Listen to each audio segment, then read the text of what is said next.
Dear viewers, you might be aware of the ongoing struggle by the Bangladeshi people to reclaim their country from the authoritarian government, led by Sheikh Hasina, which has been in power illegitimately more than 15 years.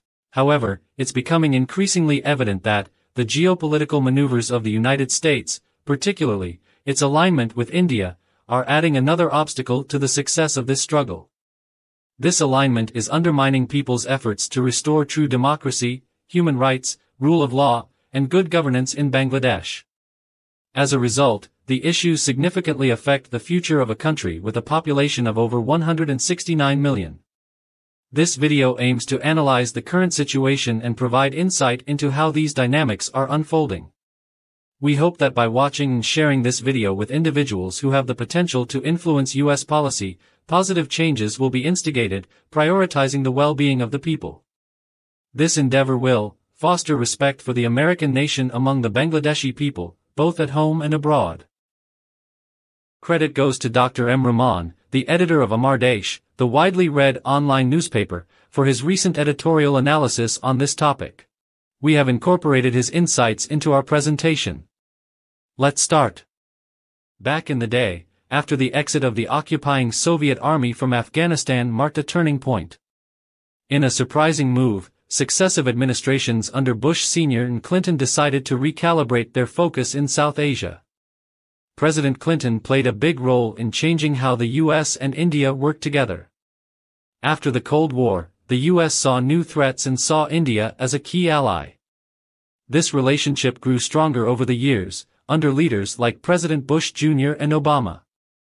The tragic events of 9/11 shook the world and hardened the United States' stance towards the Islamic world.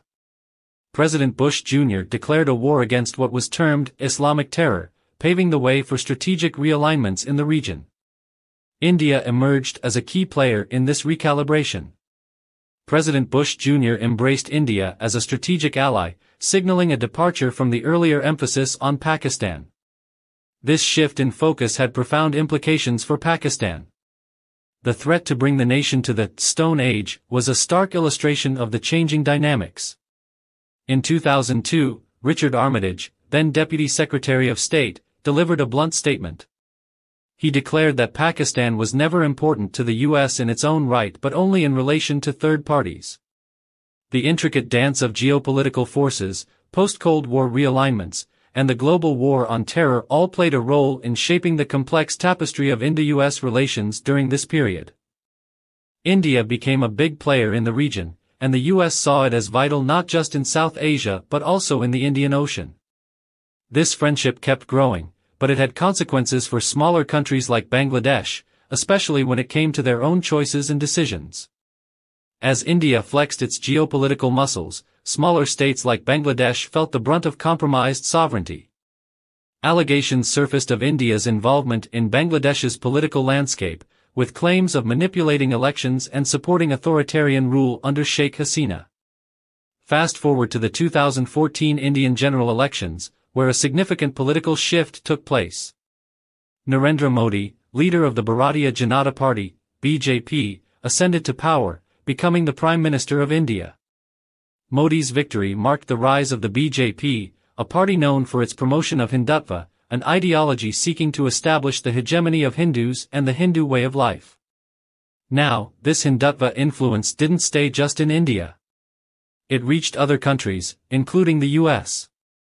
Groups like RSS and Vishwa Hindu Paris had started talking to people in the U.S. government. They even teamed up with powerful groups who support Israel, creating a strong lobby against what they see as the interests of Muslim nations. To make their voices even louder, Indians living in the U.S. formed a group called Yusanpak. This group tried to influence American politics, just like another successful group that supports Israel. They used various tactics to make sure their views were heard. Biden administration and Bangladesh. When President Biden came into power, there was hope that things might change, focusing more on fairness and human rights. But some people say that certain groups, who really like India, stopped the U.S. from putting pressure on India, especially concerning Bangladesh. So, as Bangladesh faces its own challenges, it seems like this Hindutva group is still shaping how the U.S. looks at the region. It's like a complicated dance of big ideas, politics, and influence. Understanding all of this helps us see the twists and turns in how the US deals with South Asia. In the end, all these dirty ideas and groups playing their part in the politics between the US, India, and Bangladesh have real consequences for the people on the ground. It's not just about maps and foreign relations, it's about how these things affect the restoration of democracy and the rule of law in Bangladesh. Therefore, it seems that the influence of the Hindutva lobby has made it harder for Bangladesh to stand on its own and make decisions that are best for its people.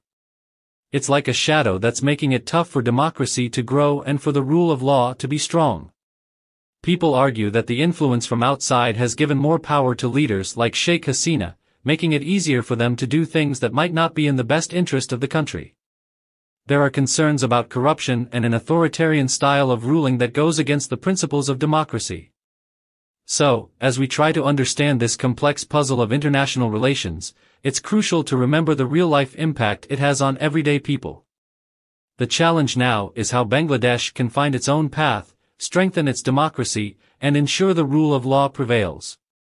Biden administration should see Bangladesh as a crucial test case. It's an opportunity to showcase their commitment to promoting democratic ideals and human rights on the international stage.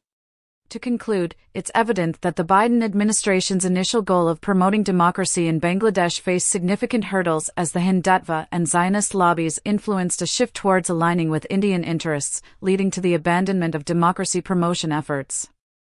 Consequently, Prime Minister Hasina was able to manipulate the electoral process to maintain her tenure.